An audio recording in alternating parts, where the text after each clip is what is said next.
강혜신의 오늘의 미국. 미국이 로스앤젤레스 시간으로 오늘 낮 1시부터 다시 호르무즈 해협을 봉쇄하고 호르무즈 해협을 통과하는 모든 화물에 대해서 20% 수수료를 물게 할 예정입니다. 지난 몇 주일 동안 어떤 나라도 호르무즈 해협 통과 비용을 받을 수 없다고 미국이 주장해온 것과는 모순됩니다. 이란은 호르무즈 해협의 일종의 통행료를 받는다는 트럼프 대통령 말이 맞다고 응수했습니다. 다만 통행료를 받을 주체는 이란이고 20%는 너무 많고 이란은 공정한 요금을 받을 것이다, 이렇게 발표를 했습니다. 이란과 미국이 휴전 양해각서에 서명한 기한인 60일의 반이 지난 시점에 지금 여기 와 있습니다. 트럼프 대통령이 목요일에 프라임타임 대국민 연설을 할 예정입니다. 연설의 주제는 발표되지 않았지만 당연히 이란 전쟁이 포함될 것으로 예상됩니다. 중간 선거도 포함되지 않겠습니까?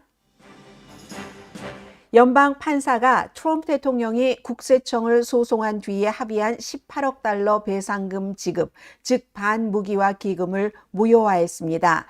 트럼프 대통령과 가족, 회사에 대한 세무조사 면제도 폐기했습니다. 그리고 이 사건에 트럼프 측의 변호인에게는 징계를 했습니다.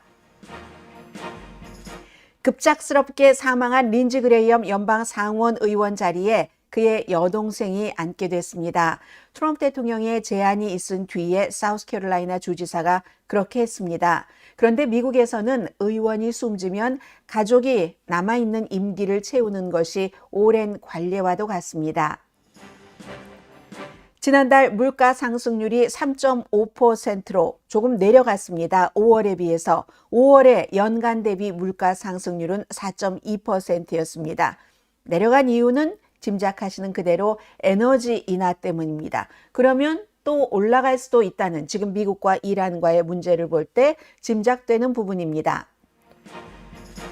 마르코 루비오 국무장관이 국제형사재판소 해체 캠페인을 시작했습니다. 국제형사재판소가 미군 작전에 개입을 하고 미국 내에서 법 집행을 방해한다는 주장입니다. 많은 사람들이 월드컵 결승전이라고 보는 프랑스 대 스페인 4강전 열립니다. 프랑스 감독은 킬리안 음바페가 8강전 때 입은 부상 이후 컨디션이 100% 회복됐다고 말했습니다. 그런데 또 내일 열리는 잉글랜드와 아르헨티나의 준결승전이 더 뜨거운 경기이기도 합니다. 여러분 안녕하십니까? 오늘의 미국 강혜신입니다. 네, 트럼프 대통령이 어제 본인의 소셜미디어에 쓰고 나서 중부 사령관이 그쪽 지역을 관할하기 때문에 오늘 오후 4시부터 대통령의 명령에 따라서 행동을 하겠다고 시간을 발표를 했습니다. 동부 시간으로 4시이기 때문에 로스앤젤레스 시간으로 오늘 1시부터입니다. 이란과 미국이 휴전 양해각서에 서명을 하고 나서 미군이 그 호르무즈 해협 봉쇄를 풀었었죠. 그런데 그걸 오늘 로스앤젤레스 시간으로 낮 1시부터 다시 미군이 호르무즈 해협을 봉쇄를 한다는 겁니다. 게다 대고 미국이 통행료를, 일종의 통행료죠. 20%를 받겠다. 대신에 이란 쪽으로 가지 않으면 괜찮은데 이란을 넘나드는 그런 곳에 이제 통행료를 받겠다. 그리고 나서 어제도 역시 이란에 대해서 공습을 했습니다. 자, 20% reimbursed 이런 표현을 쓰고 있는데 이게 뭐 보상이에요? 배상이에요? 뭔지 모르겠어요. 어쨌든 뭐 통행료, fee가 됐던 톨이 됐던 다 받겠다는 얘기죠. 그리고 이 같은 결정을 대통령이 해서 본인의 소셜미디어에 어제 아침에 올렸는데 그럴 때 그 지역의 동맹국들과 서로 의논하지 않은 것으로 알려졌습니다. 그리고 더 중요한 것은 미국은 지금 뭐 마르코 루비오 국무장관이 여러 번 국무장관 입장으로서도 얘기를 하고 했는데 미국의 입장은 호르무즈 해협에서 그 어느 국가라도 통행료를 받을 수 없다가 지금까지의 입장이었습니다. 이란을 포함해서 그 어느 국가도. 물론 그 전에 트럼프 대통령이 우리가 통행료를 받을까 슬쩍 한번 던져본 적이 있었어요. 그 뒤에 이거 뭐지 하니까 그 이후에는 계속 아무 국가도 이게 무슨 어느 특정 국가가 돈을 들여서 사람들이 많이 노력을 해서 지어놓은 게 아니고 자연적인 수로잖아요. 호르무즈 해협은. 그렇기 때문에 국제법상에서도 그런 곳에선 돈을 받을 수 없습니다. 이란도 이 전쟁 이전에는 돈을 받지 않았습니다. 그러나 전쟁이 일어나고 나니까 미국이라는 거대한 국가에 대항하다 보니까 그 방법밖에 없었고 이란이 찾은 신의 한 수라고 본인들은 부르고 있겠죠. 그래서 이란이 그러한 것을 지금 하고 있으니까 미국도 지금 하겠다는 거예요. 그게 위법이다라고 얘기를 했었던 그 미국이 통행료 없이 해협을 모든 국가에게 공개를 해야지 된다. 이게 트럼프 대통령이 어제 그 같은 소셜미디어에 글을 쓰기 전에 미국의 공식적인 입장이었습니다. 자, 그러면 아마 여러분들께서 많은 매체에서 들으셨을 겁니다. 이란이 여기에 반대한다. 저는 그렇게 보도하지 않겠습니다. 그 말이 그 말인지 모르지만 이란의 외무장관의 X에는 이렇게 쓰여져 있습니다. 그래서 저는 트럼프 대통령의 말에 찬성한다고 헤드라인에 썼습니다. 이란의 외무장관입니다. 아바스 아라크치 외무장관이 얘기를 하잖아요. 트럼프 대통령이죠. POTUS 미국 대통령이 absolutely right. 맞지. 대통령의 발언을 인용을 해서 대통령이 뭐라고 했냐면 마치 미국이 호르무즈의 수호신인 것처럼 안전하게 선박들을 통과시키기 위해서 뭐 들어가는 비용이 있으니까 그걸 받겠다는 거예요. Absolutely right이라고 이란의 외무장관이 트럼프 대통령 말이 맞다. 정말 그 상선들이 안전하게 안심하고 통과할 수 있는 호르무즈 해협 그 진행 과정을 하는 주체가 그 대가를 받아야 되지. 언제나 이란이었잖아. 이란이 이 해협의 수호자였고 앞으로도 영원히 그럴 것이다. 가디안이라고 얘기를 하잖아요. 이란 has always been the guardian. 호르무즈 해협에 always. 그래서 will remain so forever. 영원이라고 했군요. 영원히. 그리고 20% is of course too much. 트럼프 대통령이 20%를 받겠다고 하니까 we will be fair. 우리는 공정할 것이다. 20%는 너무 공정하지 않아. 트럼프 대통령이 공정하지 않게 20%를 요구했다는 거죠. 그러니까 이란은 호르무즈 해협 우리가 통제하고 있어. 미국이 이렇게 도발적인 행동을 지속하면은 거기에 우리는 대응을 할 것이야 라는 말을 반복해서 하고 있습니다. 호르무즈 해협의 안보, 호르무즈 해협 관리는 트럼프 대통령의 트윗으로 되는 게 아니야. 이란의 얘기입니다. 그리고 미 군함이 거기에 있다고 되는 게 아니야. 이란에 의해서 결정되는 것이지. 이런 얘기를 하고 있습니다. 자, 이런저런 서로의 공방이 있는 그 사이에 유나이티드 아랍에미리트가 두 척의 유나이티드 아랍에미리트 국적의 오일 탱크가 이란의 크루즈 미사일 공격을 받았다고 했습니다. 그건 뭐예요? 트럼프 대통령이 그렇게 저렇게 얘기를 하고 오늘 낮 1시에 두 가지 호르무즈 해협을 미군이 봉쇄한다.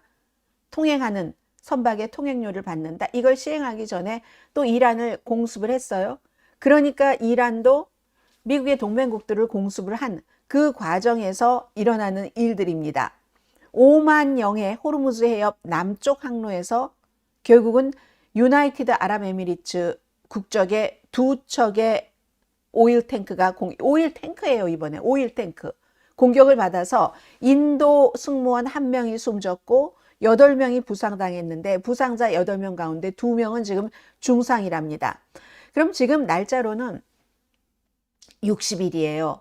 60일에 트럼프 대통령 측과 미국과 이란이 카타르, 파키스탄 중재자를 내세워서 이 나라 저 나라를 다니면서 합의한 60일 안에 모든 걸 다 하겠다고 했잖아요. 아무것도 시작된 게 없습니다.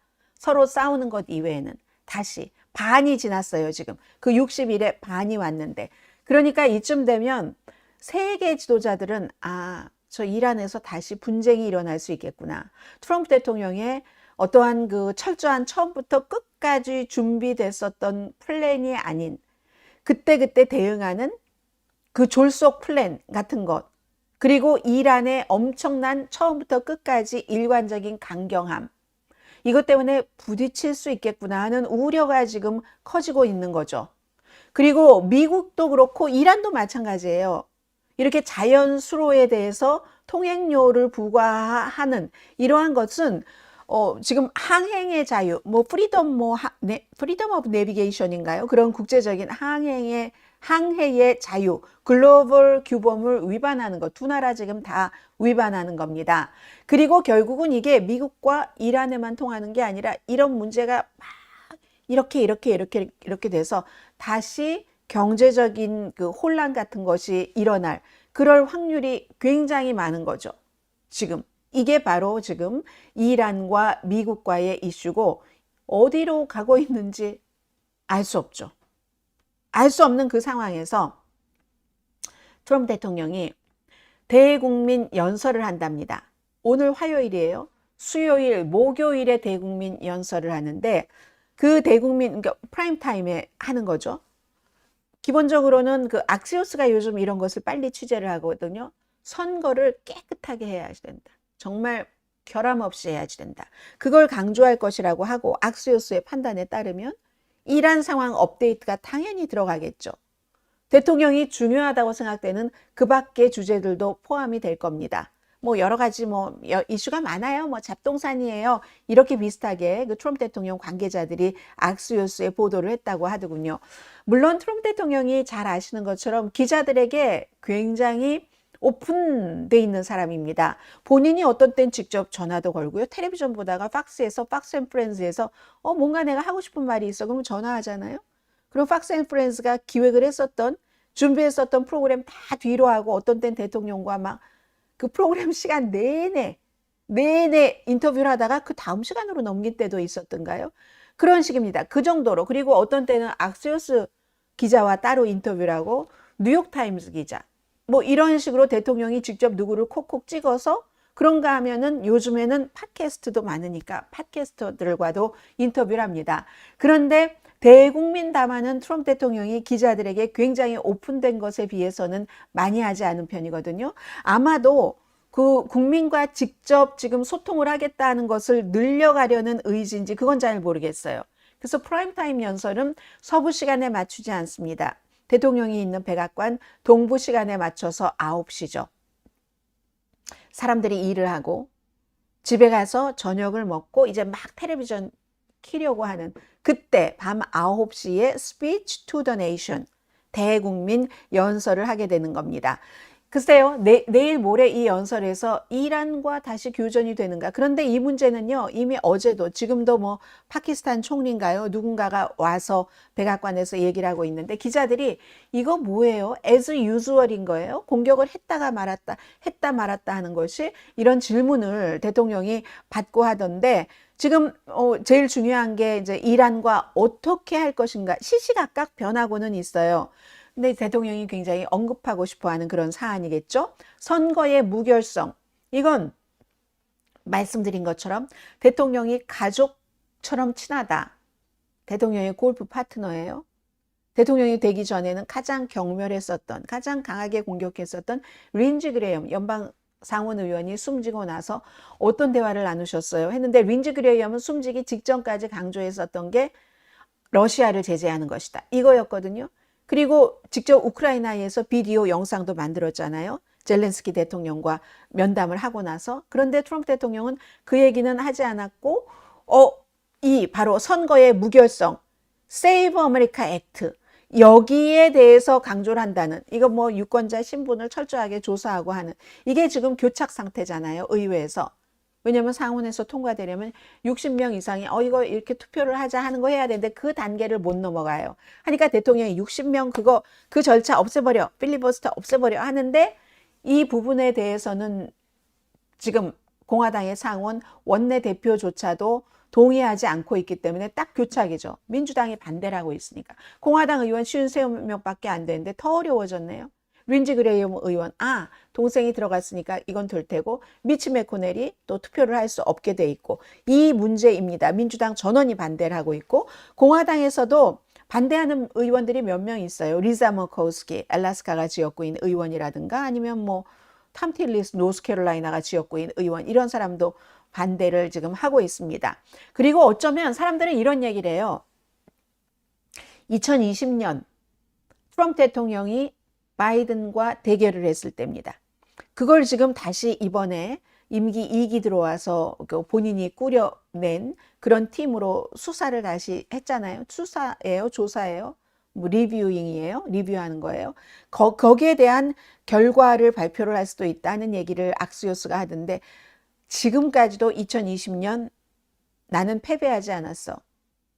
그때가 부정선거였기 때문에 바이든이 당선됐었던 거야. 이렇게 패배를 인정하지 않고 있는 그 부분에 대해서 뭔가를 얘기할지. 근데 저는 이렇게 말씀드리고 싶으네요. 트럼프 대통령이 무슨 얘기를 할지 누가 알 수 있겠습니까? 분명히 이 이슈가 들어갈 거야 하는 건 알 수 있을 것 같아요. 선거에 관련해서, 이란에 관해서. 그러나 그 이외에는 무슨 얘기를 할지 누가 알 수 있겠습니까? 다만 이제 대통령이 대국민 연설을 좀 하고 싶어 하는 것 같다. 그러면 앞으로도 이걸 늘릴까? 대국민 연설을 선거, 중간선거 몇 개월 앞에 한다면은 이게 과연 공화당이나 민주당에 플러스가 될까 마이너스가 될까 이 정도는 조금 뭐 궁금한 그 정도인데 어쩌면 정례화할까 모르긴 모르지만 아무튼 목요일 날 한번 들어봐야지 알 수 있을 것 같습니다. 목요일에 대국민 연설을 하면 금요일 아침에 또 탑뉴스는 기본적으로는 좀 정해졌네요.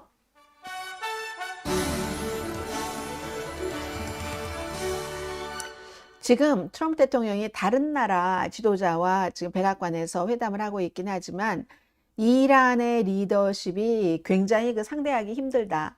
단어 그 표현을 보면은 아주 사악하게 표현을 했었던 적도 있었고 중간에는 너무 현명한 사람이다. 합리적인 사람들이다. 전 정권과는 완전히 다르다. 이렇게 표현하다가 다시 쓰레기다, 사기꾼이다, 거짓말장이다. 이렇게 표현을 했었어요. 이란의 지금 지도부를. 오늘은 very difficult people. 굉장히 어려운 사람들이다. 어려운 게 왜 어렵겠어요? 미국이 이란을 잘 모르는 거죠. 미국은 꼭 트럼프 행정부뿐만이 아니라 요즘 많이 알아가는 상황이었지만 9.12 사태, 91년도 그 이전에는 중동을 잘 몰랐습니다. 이스라엘 빼고는. 잘 몰랐어요. 잘 몰랐기 때문에 미국에서 무슨 문제가 있을 때 서툴렀죠. 그런데 지금도 잘 모르는 좀 그런 상태인 것 같다 하는 생각이 들고요. 트럼프 대통령이 집무실에 있을 때 거의 대통령이 얘기를 하는데 지금은 대통령이 별로 말을 하지 않습니다. 자, 연방 판사가 트럼프 대통령이 국세청을 소송을 한 뒤에 여러 가지 그 법적 합의를 했잖아요. 그걸 다 무효화 만들었습니다. 저 이 기사 왜 이렇게 기사를 어렵게 썼죠? 그래서 힘들었어요. 그래서 간단하게 말씀을 드리겠습니다. 연방 판사가 판결한 건 뭐냐면 트럼프 대통령이 예전에 그게 연도가 2020년도 대선에서 패배하기 직전에 무슨 일이 있었냐면 국세청의 계약직 직원인 찰스 리틀존이라는 사람이 뭔가를 트럼프 대통령의 그 세금에 대해서 했는데 뭐 조사를 하고 뭐를 하고 계약직으로 일하다가 이걸 국세청이 관리를 하지 못해서 뉴욕타임스 등등의 대통령의 사적인 세금 기록을 유출했다는 거예요. 그래서 사람들이 알게 된 게 그거죠. 뉴욕타임스가 보도한 게. 2016년도에 그때가 바로 대통령 선거에 출마한 때잖아요. 그 연도에 연방소득세를 $750를 냈다. 그때 캠페인할 때 내가 너무너무 부자다. 그리고 난 사업에 너무 성공한 사람이야. 그래서 경제를 너무 잘 이끌 수 있지. 여러분들을 부자를 만들어줄 수 있지. 이렇게 얘기를 했어요. 숨진 린지 그레이엄이 얘기한 것처럼 그렇게 자신 있게 얘기하니까 사람들이 그 점이 좋았어요. 근데 그때의 본인은 $750만 내고 그것도 자랑스럽게 말했죠. 스마트한 사람들은 세금 많이 내지 않는다. 물론 세금을 피할 수 있는 루폴이 있어요. 트럼프 대통령처럼 융자 받을 때는 우리 이렇게 자산이 많아요. 부동산도 막 그 트럼프 타워도 면적을 3배나 늘리고 세금 낼 때는 어머 이렇게 손해봐서 번 게 하나도 없네요. 마이너스가 이렇게 많네. 그걸 스마트하다고 말을 했을지 모르지만 어쨌든 트럼프 대통령은 그렇게 얘기를 했어요. 그리고 2016년도에 그렇게 부자라면서 연방소득세를 $750 대부분의 여러분들보다 훨씬 적게 냈을 겁니다. 그 이전에 15년은요. 아예 세금을 한 푼도 안 냈어요. 이게 발표가 된 게 그 사건이 그겁니다. 그랬더니 트럼프 대통령이 이 사적인 것을 국세청이 관리를 못했다 하면서 임기 2기에 들어와서 이번에 고소를 했잖아요. 고소를 해서 트럼프의 행정부가 트럼프와 합의를 해서 트럼프에게는 돈을 안 가고 100억 달러 손해배상 소송을 했어요. 18억 달러를 준다. 대신 그 18억 달러는 바이든 행정부에서 핍박받은 트럼프의 지지자들에게 주겠다. 의사당 폭동 사건, 그 폭도들을 포함해서 이렇게 판결이 나왔었잖아요. 그것도 연방 법원에서 돈 주지도 못하게 했고, 그리고 심지어는 법무부와 공화당에서조차 이건 너무 심각하다 하면서 뒤로 물러섰어요. 근데 이번 케이스는 이제 다른 소송 케이스인데 이 연방 판사는 다 무효화했습니다. 그 대통령과 대통령의 국세청이 합의를 한 법적 합의를 무효화한 거예요. 그리고 이 법적 합의를 누가 여기서 소송을 맡고 했습니까? 역시 대통령의 법무부잖아요. 그걸 다 무효로 했는데 무효로 한 이유가 뭐냐? 캐틀린 윌리엄스 연방지방 판사예요. 부적절한 목적으로 제기가 됐고, 그리고 이쪽과 이쪽이 반대가 돼야 되잖아요. 원고와 피고가. 그런데 이 경우는 원고가 트럼프고 피고가 또 자신의 행정부인데 반대가 아니라 이 판사의 말에 따르면 트럼프 대통령이 딱 대통령이 되고 나서 사람들을 다 꾸려서 법무부에도 누구누구를 앉히고 이런 식으로 해서 뭐 국세청에도 마찬가지로 뭐 이렇게 해서 본인들이 원하는 식으로 기획을 해서 가져갔다. 그러니까 이건 누구와 한쪽이 피해자고 한쪽이 가해자고 이것조차도 성립이 되지 않는다는 거예요. 그 이전에는 아니 어떻게 대통령이 자신의 행정부를 고소할 수가 있지? 이거였잖아요. 근데 이번에 이 판사는 더 좁혀서 아니야. 이건 말하자면 다른 편이 아니라 같은 편이 짜고 친 고스톱이야. 이렇게 판결을 내린 겁니다. 그렇기 때문에 이건 무효다. 그러면 여기서 무효가 되면은 그때 합의한 내용 가운데 트럼프 대통령과 트럼프 대통령의 아들들, 왜냐하면 소송을 같이 했었거든요. 그때 손해배상 100억 달러 소송을.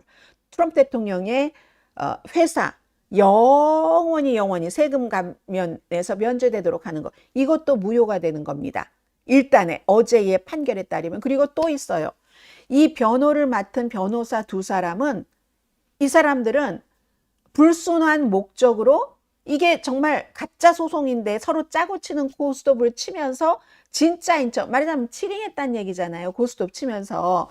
그래서 법원도 속였다 하니까 이거는 변호사 자격 징계 심사 대상이다 해서 트럼프 측의 변호사 2명이요. 한 사람은 알레한드로 브리또라는 사람, 또 다른 사람은 데니얼 앱스타인이라는 사람이에요.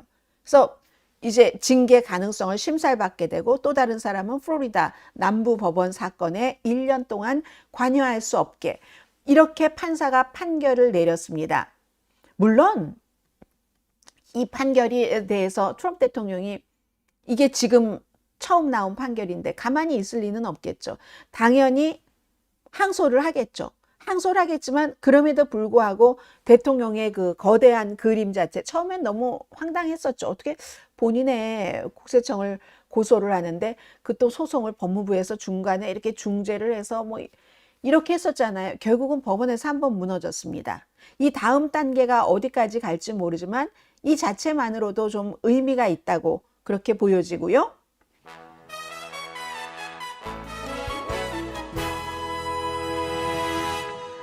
이런 말씀을 해주시면 부분적으로 인정을 할 수밖에 없지만 서글픕니다. 미국은 타락했음. MHS 1218 선생님 안녕하세요. 처음 뵙는데 미국은 타락했음. 트럼프 같은 사람이 대통령이 되었다는 것은 2번, 3번 저런 인물이 또 나온다고 봐야 함. 그렇게 생각하세요? 잘 모르겠어요. 저는.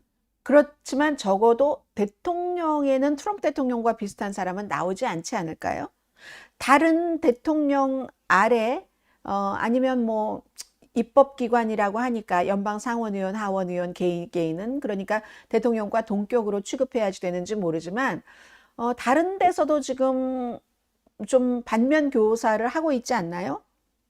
예를 들어서 메인주의 연방 민주당 상원 후보 그레이엄 플래트너의 경우에 뭔가 많은 문제가 있었을 때 처음에는 아 그래도 저 사람이 공화당 수정 콜린스 자리를 가져올 것 같아 하고 지지했다가 나중에 끝까지 지지하진 않았잖아요. 민주당이 아차 싶어서. 원래 그 사람을 지지하게 됐었던 것 자체도 트럼프 대통령의 영향력이 컸을 겁니다. 저렇게 많은 그 법률적인 오점을 가지고 누구나 다 아는 것.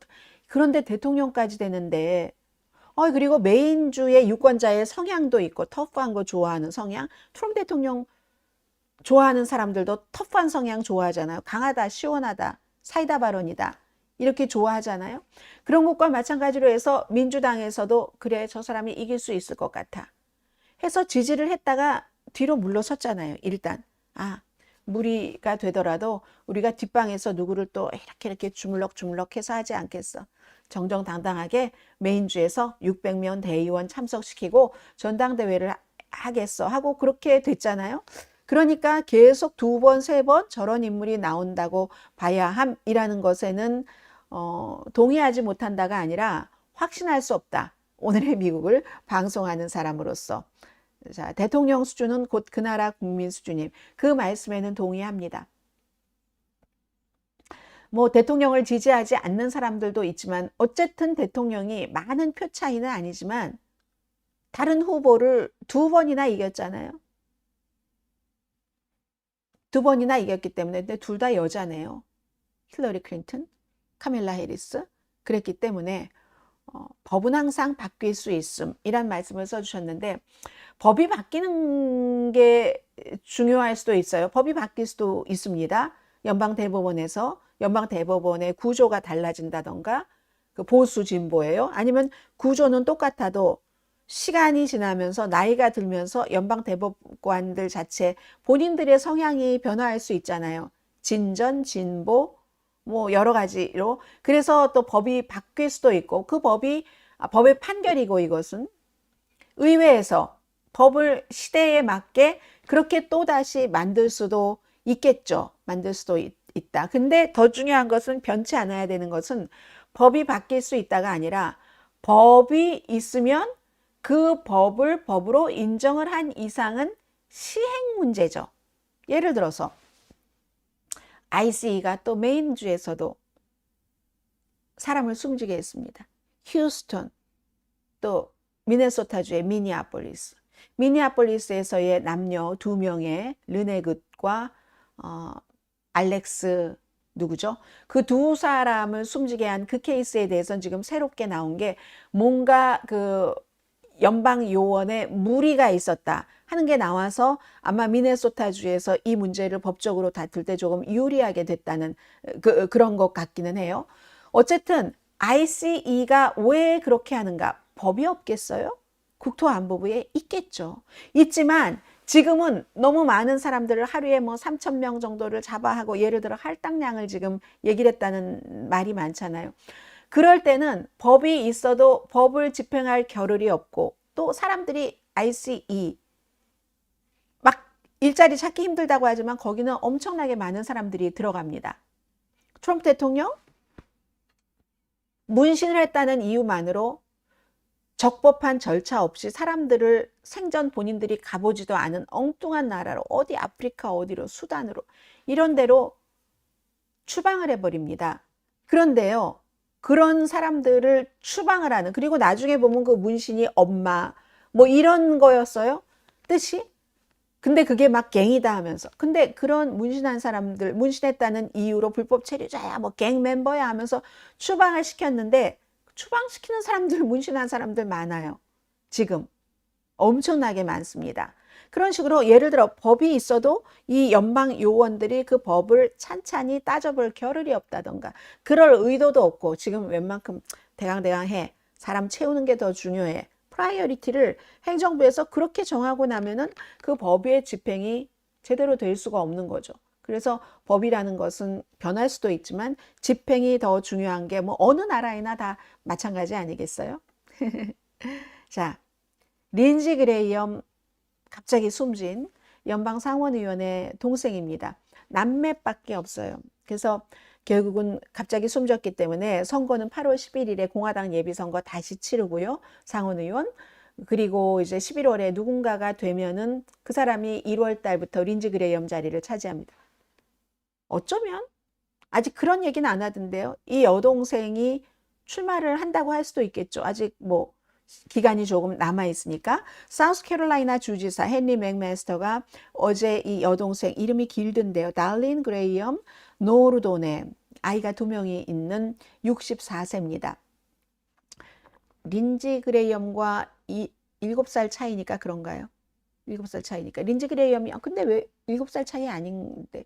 린지 그레이엄이 20살 땐가 22살 땐가 언론마다 보도가 달라요. 그리고 7살 차이라고 나오니까 지금 64세라고 하니까 64세, 7살 차이가 맞는 것 같은데요. 20살 때, 그럼 여동생이 13살 때 어머니 아버지가 15개월 간격으로 돌아가셨습니다. 15개월 간격인데 어머니는 병으로 돌아가셨고요. 아무튼 그랬어요. 그리고 이 두 사람이 부부가 시골에서 그 사우스캐롤라이나주에서 바 같은 것을 운영을 했거든요. 동네 바는 뭐 이렇게 뭐 친척 뭐 이렇게 가족 비슷하잖아요. 거기에 이제 와서 당구도 치고 당구대도 있고 하는 그렇게 자라서 이제 어렸을 때 어머니 아버지가 하는 가게에도 많이 가고 했는데 13살 때 그리고 한 20살 때 이렇게 부모님들이 돌아가시고 나니까 그 뒤에는 린지 그레이엄이 이 동생을 돌보게 됐어요. 친척집에서 자랐다고는 하는데 이 린지 그레이엄의 여동생이 그때부터 오빠가 오빠 피겨가 아니라 오빠면서 아빠면서 그렇게 된 거죠. 그리고 항상 린지 그레이엄 곁에 있었어요. 선거 캠페인 할 때도 그렇고 더군다나 린지 그레이엄이 결혼을 한 번도 안 한 남자입니다. 결혼을 한 번도 안 했기 때문에 자녀도 없어요. 그래서 이제 아빠 피겨였고 공군에서 뭐 30몇 년 복무를 했잖아요. 이 사람이 언젠가 그 입양을 했어요. 여동생을 딸로서 입양을 해서 왜냐하면 군을 몇십 년 동안 군 복무를 했기 때문에 연금 나오는 게 많잖아요. 그 연금 나오는 것을 주기 위해서 입양을 했거든요. 저는 이 제도에 대해서는 잘 모르겠어요. 어쨌든. 그래서 이제 그 정도로 너무너무 가까운. 심지어는 린지 그레이엄도 대통령 꿈을 꿨었던 적이 있습니다. 만약에 대통령이 되시면 독신이니까 그럼 퍼스트 레이디는 내 동생이 하면 되지 이렇게 얘기를 했었을 그럴 그 정도거든요. 그래서 이제 린지 그레이엄이 독신이기 때문에 뭐 그 성 정체성이라든가 이런 것에 대해서 의심하는 루머 같은 것도 굉장히 많지만 본인이 이렇다 저렇다 확인한 바가 없습니다. 그래서 그건 무엇이라고 말할 계제가 안 되는 것 같고 어쨌든 이 여동생이 이제 그 자리를 차지하게 됐는데 이게 또 트럼프 대통령이 그 여동생이 했으면 좋겠다라고 얘기를 했고 그대로 됐어요. 그대로 됐는데 미국에서는 만약에 오늘의 미국을 최근에 들으신 분이라면 미국의 정치 여기에 익숙하지 않으실 텐데 이렇게 누군가가 숨졌을 때 와이프가 그 자리를 이어받는다든지 하는 일이 흔합니다. 그래서 이것은요 어제 공화당 의원들도 그렇고 민주당 의원들도 그렇고 다 환영을 했어요. 그리고 일단은 1월까지 뭐 정치적인 경험은 없는 사람이에요. 무슨 장애인 관련 일을 하는 2명의 아이의 그 어머니라고 하는데 64세니까 뭐 자녀분도 많이 컸겠네요. 그래서 미국에 이게 통계가 있는데요. 미국에서 미망인인 여성이 남편의 뒤를 이어서 의회까지 진출하는 경우 많잖아요. 뭐 라스트 네임이 보노 이런 식으로 써니 보노 뭐 이런. 그래서 그런 경우가 지금까지 하원의 38명 남편 자리를 이어받아서 이렇게 된 경우 상원에도 8명이나 있습니다. 이게 이제 그 미국의 이름 인지도가 아주 중요하고 더군다나 그 숨진 사람이 지역구 활동을 너무 잘했을 때는 사람들이 뭐 이렇게 투표를 줄 수도 있겠죠. 이 여동생은 뭐 어떻게 될지 그건 아직 모르겠어요. 아직 모르겠고 그리고 뭐가 있나요? 그 정도입니다. 공직 경험 없고 오빠가 원했었던 그러면서 여동생이 얘기를 하는데 보니까 오빠가 원했었던 그런 일을 내가 이제 몇 개월을 할 텐데 트럼프 대통령을 열심히 그 보좌할 수 있는 그런 일을 하겠다. 뭐 본인이 본인의 뜻대로 하겠어요. 공화당 이제 지도부 그 다수의 어떤 것에 따라서 표결을 할 게 있으면 하지 않을까 지금 그렇게 돼 있고요.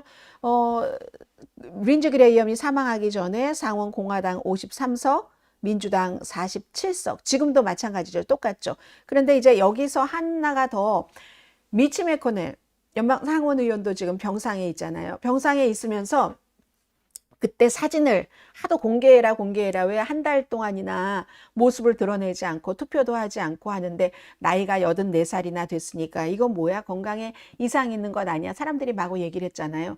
그런데 이제 그 12일자 워싱턴 포스트 스포츠면을 이렇게 들고 있었어요. 일부러 그는 이제 연출을 한 거겠죠. 스포츠면. 정치적인 것에 뭐 논란이 되고 싶지 않으니까 스포츠면 해서 실제로 워싱턴 포스트가 이게 워싱턴 포스트 그게 맞아 사진이 다 맞아 앞뒤가 맞아 해서 인턴 기자를 시켜서 조사시켰다잖아요. 근데 워싱턴 포스트의 신문 자체는 많고 이게 사진이 그날 찍은 게 맞아? 하는 그 정도의 지금 루머가 있을 정도로 이 미치 매코넬 연방 공화당 상원 의원의 건강에 대해서도 사람들이 굉장히 지금 관심을 갖고 있다는 거. 그러나 이제 미치 매코넬은 다시 재선에 나가지 않겠다고 했으니까 뭐 그 정도에서 마무리가 되지 않을까 싶기도 하고요. 자, 경제 뉴스를 전해드리겠습니다. 경제 뉴스가요. 벌써 7월이잖아요. 아, 세월이 왜 이렇게 빠릅니까? 6월 달에 미국의 인플레이션이 1년 전에 비해서 3.5% 물가가 올랐습니다. 그 이유는 가솔린 프라이스가 내려갔기 때문에 그렇다. 이 가솔린 프라이스가 왜 내려갔어요?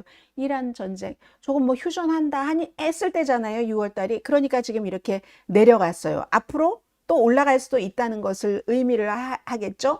그래서 5월 달에는 1년 전에 비해서 물가 상승률이 4.2%였으니까 그러면 0.7%포인트 내려간 거네요. 가솔린 가격이 한 달 사이에 9.7%가 내려갔습니다. 그래서 1년 전보다는 당연히 비싸죠. 1년 전에는 이란 전쟁이 없었으니까. 오늘 현재 전국 그 가솔린 가격 평균 언리디드 가솔린이요. 갤런당 3달러 86센트. 4달러 아래예요. 경고. 물가 조금 이제 인플레이션 멈칫멈칫하는 거 오래 가지 않을 것이다.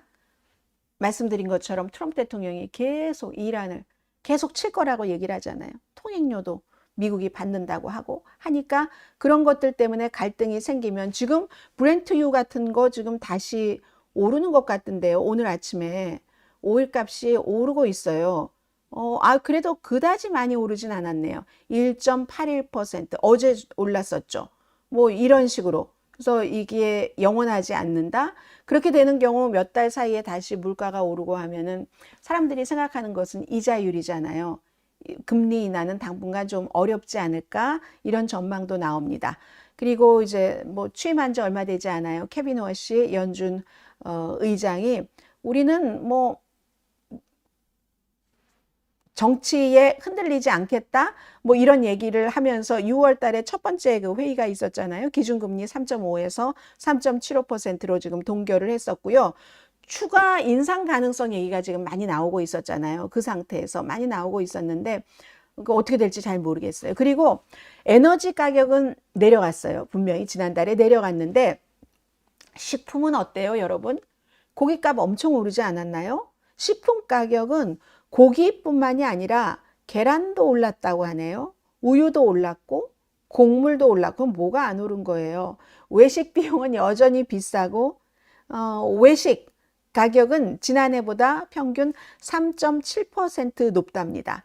3.7%니까 전체적인 인플레이션 3.5%보다도 오히려 조금 높은 거죠. 그래서 그런가요? 요즘 뭐 코스코 가면은 사람들이 그렇게 또 많아졌다면서요. 외식값이 비싸서 집에서 해 드시나요? 자, 이런 문제입니다. 그래서 전체적인 그리고 또 하나. 그럼 물가 상승률이 내려갔다는 거지 그게 상승하지 않는다는 게 아니에요. 물가가 내려갔다는 게 아니라 전보다 싸졌다는 게 아니라 물가가 올라가긴 올라갔는데 올라가는 상승폭이 5월 달에 비해서 0.7%포인트 지금 줄어들었다. 이 얘기잖아요. 오르는 속도가 줄어들었다고. 식품, 에너지를 제외한 코어 인플레이션, 핵심 인플레이션은 6월 달에도 2.6%로 전달과 변동이 없었습니다. 그리고 이 핵심 인플레이션을 연방준비제도가 지금까지는 금리를 인하하느냐 올리느냐 여기에 이제 많이 참고를 했을 그 면밀하게 보는 지표이기도 하죠. 어쨌든 그렇습니다. 그래서 지금 이자율인데요. 이론적으로는 이자율을 올리면은 돈을 빌릴 때 비싸지니까 사람들이 돈을 덜 빌리고 그러면 또 사람들이 또 뭐 공짜도 아닌데 막 쓴다고 하면서 쓰잖아요. 소비되면 또 많은 사람들이 사니까 수요와 공급의 원칙에 따라서 물가가 또 오르고 인플레이션이 될 수 있다. 뭐 이런 게 되잖아요. 근데 또 금리 인상이 지나치면은 너무 비싸면은 집도 안 살 거고 기업이 돈도 안 빌릴 테고 그러면 또 투자가 위축될 테고 투자가 위축되면 성장이 지연될 테고 성장이 지연되면 고용도 줄어들 테고 이런 여러 가지 작용 반작용이 있죠. 그렇고 또 트럼프 대통령은 금리 인하를 하라고 하잖아요. 소비하는데 뭐 도움이 되긴 하지만 물가를 자극할 그럴 그 위험이 있다는 거. 그래서 한마디로 언제나 똑같은 얘기인데 균형 잡기가 중요한 거죠. 그리고 그 균형 잡기를 우리들이 감으로 하는 게 아니라 연준 당신들이 알아서 하시오. 대신에 트럼프 대통령이 당신을 이자율을 내리라고 하는 뜻에서 뽑아줬다고 해서 이자율을 내리지 말아야 될 때 내리는 쪽으로 유도하지 마십시오. 연준 의장의 경우에. 연준 의장이 혼자 하는 건 아니지만 어쨌든 모든 조직의 장은 어떠한 권한이 있죠. 방향을 어느 쪽으로 몰고 가느냐 하는 지금. 그래서 이자율도 어떻게 될지 모르겠어요. 근데 이 많은 것들이 사실은 거기에 많이 달려 있잖아요. 지금 이란 전쟁에 많이 달려 있다는 거고. 자, 오늘 이 이슈를 전해드립니다. 마르코 루비오 국무장관이 캠페인을 하는데 국제 형사재판소를 해체한다 하는 캠페인을 합니다. 그런데 이게 조금 이상한 게요. 미국은 국제 형사재판소에 가입돼 있는 국가가 아닙니다. 선진국들은 거의 모든 국가가 가입돼 있거든요. 또 한국도 가입돼 있고 일본도 가입돼 있고 미국은 가입돼 있지 않아요. 근데 미국이 가입돼 있지도 않은 그런 국제형사재판소를 해체해야 된다고 어제부터 본격적으로 캠페인에 들어갔습니다. 그러니까 이 내용이 미국뿐만이 아니라 세계 모든 나라가 지금 보도를 하고 있거든요. 국제형사재판소가 뭐를 하는 데냐면은 개인, 뭐 예를 들어 국제형사재판소에서 이스라엘의 베냐민 네탄야후가 가자 지구에서 어린아이들을 학살했다, 뭐 했다 해서 기소하고 뭐 하잖아요. 영장 발부하고. 블라디미르 푸틴도 마찬가지예요. 우크라이나를 침공을 해서 또 우크라이나에 특히 어린아이들을 막 그 납치해 갔잖아요. 6천 몇백 명인가를 그 러시아로 납치를 해가서 그 아이들에게 세뇌 교육을 시켜서 아이들을 뭐 아파트먼트 같은 데 가두고 그리고 나서 아이들이 러시아에서 부모도 없이 살다 보면 오래 살다 보면 러시아화 된다.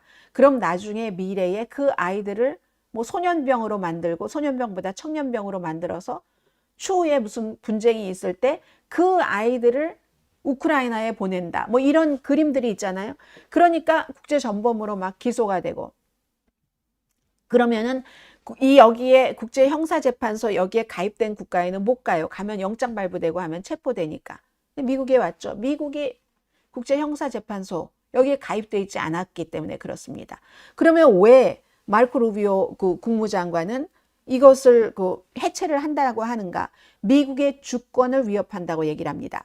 미군이 법 집행하는 것에 간섭을 하고 있다고 주장을 합니다.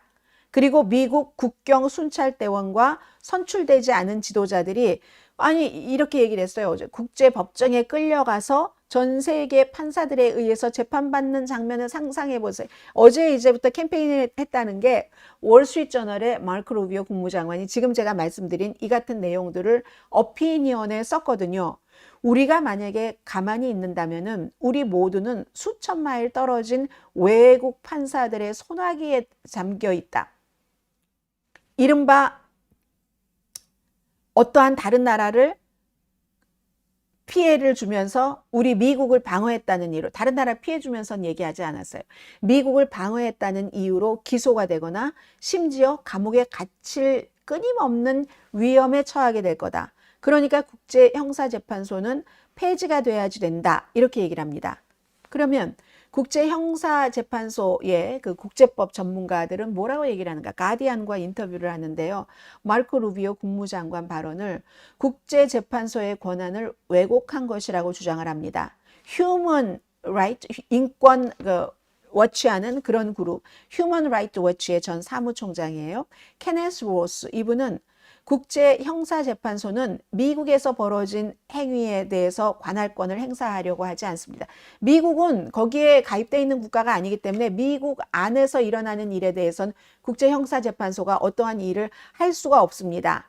그런데 루비오는 미국의 전쟁 범죄에 대해서 면책을 추구하려고 하는 자신의 욕망을 국가 주권이라는 것으로 포장을 하고 있습니다. 이런 얘기, 그리고 이런 얘기를 하고 있어요. 그래서 이것은 곧 트럼프 대통령이 원하는 건데 국제형사재판소의 관할권을 갖고 있는 그 국가의 영토에서 미국이 전쟁 범죄를 저지르고도 책임을 회피하고자 하는 겁니다. 이게 왜냐하면 미국 안에서는 국제형사재판소가 뭐를 할 수가 없어요. 그러나 미군이 다른 나라에서 범죄를 저지르잖아요. 국제형사재판소 이 조약에 가입돼 있는 국가, 우크라이나도 가입돼 있고 다 가입됐잖아요. 해외 거의 모든 국가가 선진국들 가입이 돼 있으니까 그런 나라에서 미군이 어떠한 범죄를 저지르잖아요. 그러면은 그 국가가 조사해달라라고 요청을 하면 조사를 할 수가 있어요. 국제형사재판소가 뭔가 그 권한을 취할 수가 있거든요. 그게 이제 핵심이다. 그러니까 미국은 어차피 미국 안에선 조사받지도 않을 거면서 미군이 또 워낙에 해외 파병이 많잖아요. 미군이 중동에도 파병돼 있고 유럽에 아시아에 다 파병이 돼 있는데 거기서 뭔가 잘못됐다. 우리 국민들을 이렇게 해를 입혔다. 미군이 이렇게 됐을 때 미국은 또 그 군인은 엄청나게 보호를 하잖아요. 그러면 그 국가에서는 아니 미군에 의해서 미군만 중요하냐? 우리 국민도 중요하지. 우리 국민을 이렇게 했으니까 이걸 어떻게 국제형사재판소에 회부를 해볼 수 있는 거죠.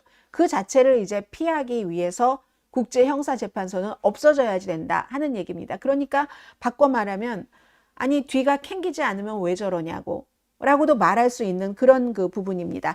헤이그에 국제형사재판소 본부가 있고요. 2002년도부터 2002년도 그 조약 로마 규정에 따라서 이제 범죄를 조사를 하고 있습니다. 자, 그렇고요. 그런데 만약에 미국이 지금 우크라이나, 아프가니스탄, 팔레스타인 이런 데서 뭔가 범죄를 저지를 수도 있으니까 그러면은 이제 조사를 받을 수 있죠. 그 나라에서 요청을 하면. 그럼 어떤 나라가 국제형사재판소에 가입되어 있는지를 보겠습니다. 유럽에서는요. 독일, 프랑스, 이탈리아, 스페인, 네덜란드. 네덜란드는 당연히 그 헤이그에 이 국제형사재판소 본부가 있으니까는요. 벨기에, 스웨덴, 덴마크, 노르웨이, 핀란드, 오스트리아 거의 모든 서유럽 국가, 북유럽 국가 다 가입되어 있습니다. 영국도요. 캐나다, 호주, 뉴질랜드, 남아프리카 공화국, 한국, 일본도 마찬가지입니다. 그럼 가입돼 있지 않는 국가가 어느 국가냐? 미국, 북한은 가입돼 있지 않았어요. 중국, 러시아. 그럼 이런 나라는 글쎄 북한은 조금 다르다고 하지만 러시아나 중국이나 미국 이런 세 나라는 어떤 부분 과거의 초강대국, 지금의 초강대국이잖아요. 그래서 어떠한 국제적인 규범에서 우리 국가들은 좀 바깥에 있을 수 있다. 말하자면 예외주의인 거죠. 그래서 러시아, 중국, 미국, 북한 이런 나라는 국제형사재판소에 가입돼 있지 않습니다. 말하자면은 그러면 한마디로 미군이 한 행동이나 미국이 한 일에 대해서 국제법의 저촉을 받지 않겠다는 건데 그럼 이게 해체하는 것이 가능할까요? 가능하지 않죠. 이렇게 많은 나라가 가입되어 있는 것이 어떻게 아무리 미국의 힘이 강하다고는 하나 미국 맘대로 이게 해체가 되겠습니까? 현실적으로 어렵습니다. 다만 고립시키는 거죠. 국제형사재판소를 고립시키고 뭔가 좀 영향력을 약화시킬 수 있는 그 정도의 힘은 있죠. 다른 나라들이 가입된 국가는 그게 필요하다고 생각됐기 때문에 가입됐지만 트럼프 대통령이 저렇게 싫어하는 것을 그런 느낌, 무슨 느낌인지 여러분 충분히 아시죠? 이왕이면 비 맞지 않으려고, 막 옷 젖지 않으려고, 이렇게 하면서 이제 조금씩 그게 영향력이 약해질 수는 있다. 그러니까 상징성이긴 한데, 절대로 아무리 마르코 루비오 국무장관이 어제 월스트리트저널에 오피니언 쓰고 뛰어다닌다고 해도 국제형사재판소를 없애진 못합니다. 아니 못합니다라고 단정짓진 않지만 해체하기는 거의 불가능합니다. 거의 불가능하니까 상징적인 것이라고 말씀드릴 수 있잖아요. 그러나 미국이라는 국가가 너무나 막강하기 때문에 이것은 뭐 그 영향력도 무시할 수준은 아니다. 자, 그런 거고요. 지금 어떻게 돼 있습니까, 여러분? 오늘 그 월드컵이 지금 어떻게 돼 있어요? 프랑스, 스페인, 아르헨티나, 잉글랜드. 근데 오늘 몇 시죠? 2시 아니었던가요? 아, 그리고 제가 며칠 동안이나 잘못 말씀드렸던 거 하나 정정합니다. 토요일에 제가 파이널이라고 말씀을 드렸어요. 토요일은 3, 4위전이잖아요. 그리고 일요일에 경기 좀 하다가 해프타임 하다가 그러면 그게 슈퍼볼처럼 하는 거예요. 축구 경기를.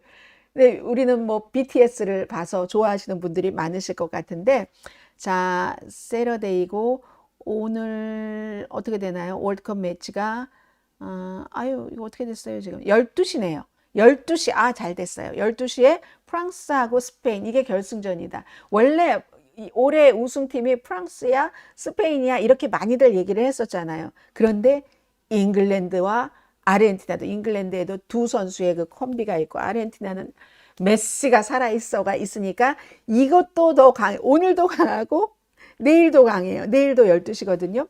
그리고 나서 이제 프랑스, 스페인, 잉글랜드, 아르헨티나 가운데서 두 사람들이 결승에 붙고 두 팀이 이제 3, 4위전은 그걸 토요일에 하고요. 일요일에 이제 2026년 월드컵 마지막 경기를 합니다.